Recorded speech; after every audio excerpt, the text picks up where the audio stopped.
रितेश और रीमा की बेइंतहा मोहब्बत की कहानी। दिसंबर का पहला पखवाड़ा चल रहा था। शीत ऋतु दस्तक दे चुकी थी। सूरज भी धीरे धीरे अस्ताचल की ओर प्रस्थान कर रहा था और उसकी किरणें आसमान में लालिमा फैलाए हुए थीं। ऐसा लग रहा था मानो ठंड के कारण सभी घर जाकर रजाई में घुसकर सोना चाहते हों। पार्क लगभग खाली हो चुका था, लेकिन हम दोनों अभी तक उसी बेंच पर बैठे बातें कर रहे थे। हम एक दूसरे की बातों में इतने खो गए थे कि हमें रात्रि की आहट का भी पता नहीं चला। मैं तो बस एकाग्रचित हो रितेश की दीवानगी भरी बातें सुन रही थी। मैं तुमसे बहुत प्यार करता हूँ रीमा, मुझे कभी तन्हा मत छोड़ना। मैं तुम्हारे बगैर बिल्कुल नहीं जी पाऊंगा, रितेश ने मेरी उंगलियों को सहलाते हुए कहा।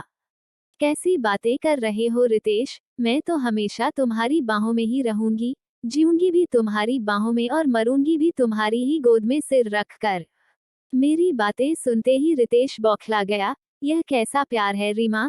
एक तरफ तो तुम मेरे साथ जीने की कस्में खाती हो और अब मेरी गोद में सिर रख कर मरना चाहती हो। तुमने एक बार भी यह नहीं सोचा कि मैं तुम्हारे बिना जी कर क्या करूंगा? बोलो रीमा, बोलो ना। रितेश बच्चों की तरह बिलखने लगा। और तुम, क्या तुम उस दूसरी दुनिया में मेरे बगैर रह पाओगी?